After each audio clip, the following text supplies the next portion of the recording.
What's going on, my intergalactic pals? And today, I'm bringing some more judge questions, some information maybe you don't know, or maybe you need to know, or you want to know. And if you find it helpful, hey, share that with your friends, your play group, and subscribe if you're not subscribed. It does help me out. I appreciate it. So let's get into it. The first card I'm going to talk about is Queen Amidala. Her ability allows her to survive damage. So if damage would be dealt to her, we can defeat a friendly unit that shares a trait with her. Those traits would be Naboo and Official. Um, so if someone, let's say, plays Bombing Run says choose an area, ground or space, or arena, deal 3 damage to each unit in that arena, or I say area. I don't know. That's just the way my mind works. But so we choose a place. So we choose either ground or space. My opponent chooses ground because they're playing Bombing Run, and all damage, 3 damage is being dealt to each of those units. I control a official, which we'll say is the spy token, and when all the damage is being dealt, she sees that damage. She says, "Hey, I have something here that we can use. I want to. You can defeat this unit and replace and prevent all the damage being dealt to me." So we could then defeat that official, the the spy token, and prevent that damage from being dealt to her. This would also work with Overwhelming Barrage, and I believe it would work with Overwhelm from an attack as well from a unit. Another thing to note is as well, if she has a shield attached to her, you can choose in what order to resolve damage prevention effects. So you can choose to use her effect, or you can use the shield's effect to prevent that damage. So the next card someone was asking about was Nemec's Manifesto, which is a 1 upgrade. The upgrade costs 1. It goes +1/+1. Attached unit gains the Rebel trait, and when defeated, deal 1 damage to each enemy base for each other friendly Rebel unit we control.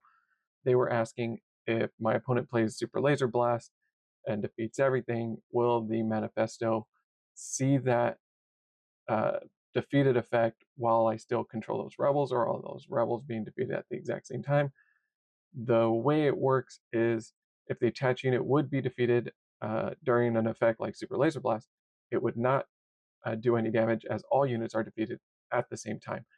And Namix would then check to see that there are no rebel units left on the field. So defeat all units. Manifesto would say, "Hey, I've been defeated. What friendly rebels are still in play?" 0. So we don't get the extra damage to enemy bases. Another card, or another rule someone was asking, which is a card that I'm very very fond of, is Emperor Palpatine, the leader from Set One, and Senta Kaz. Uh, they wanted to know if they deployed Emperor Palpatine, can they um, plot in Senta to then use her win a plate effect, which you can. So when you deploy Emperor, his deployed effect would start, and this also would open up plot cards to be played.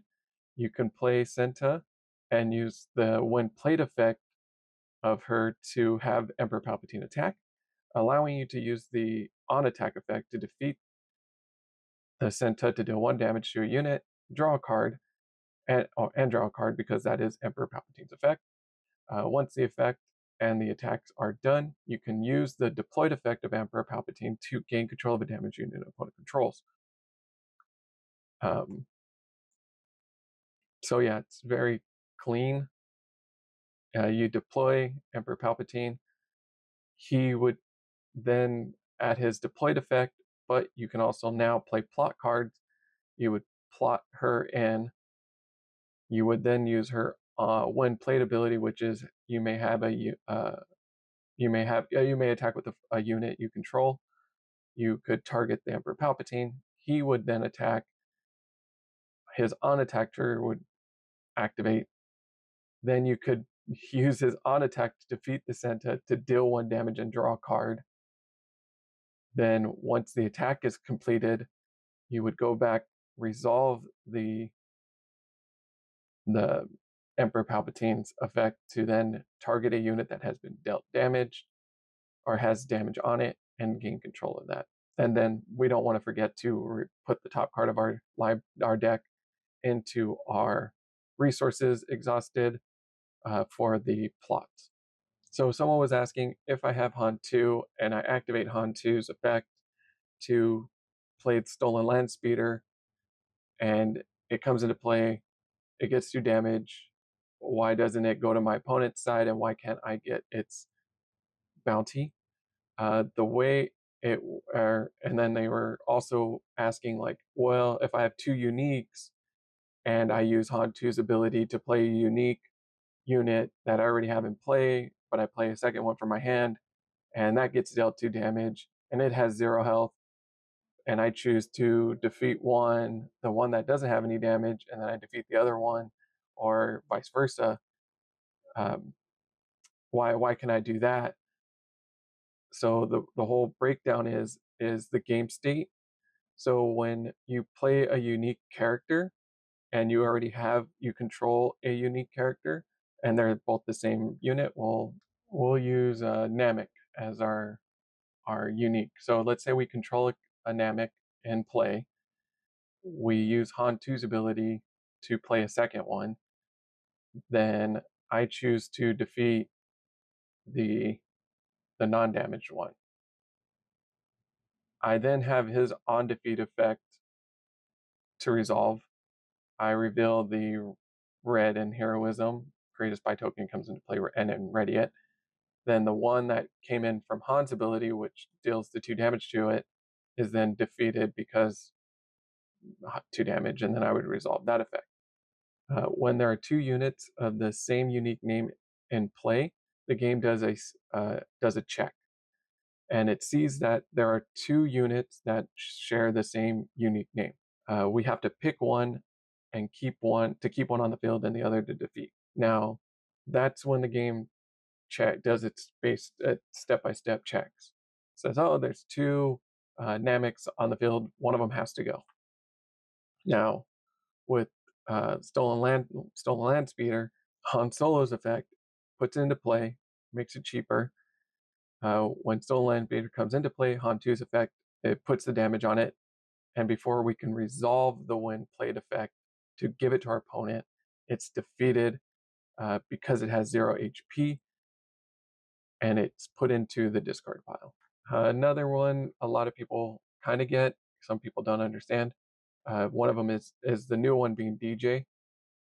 DJ allows us to pick a unit on our field, a friendly unit, and we play a unit from a hand that costs 1 less. When that unit comes into play, it still causes when played abilities to trigger before being captured. Also, if we use DJ's action to choose a friendly unit to capture it, the unit that we're playing, if it has exploit, we can use the exploit effect and choose the unit that we picked for DJ's captured effect, allowing us to essentially get a steeper discount on our unit that we're playing. So we would activate DJ's effect, choose the friendly unit that's going to capture it.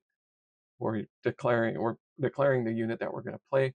We're going to use the exploit effect. We're going to declare the exploit effect. Hey, I'm playing this unit. It has exploit 2. I'm going to defeat this unit. So now our reduction is 3. We pay the remainder of the resources that needs to be paid for that unit. Then it would come into play, but it wouldn't be captured. So with all that being said, was this helpful? Did you guys know this already? Did you not know this? Was this helpful? If so, let me know down in the comments down below. And as always, if you have any questions, please ask them. Happy to answer them. And if I'm not 100% on them, I know tons of other people that may have that information for me. But as always, please be safe out there in that big galactic world of ours. I'll see you around.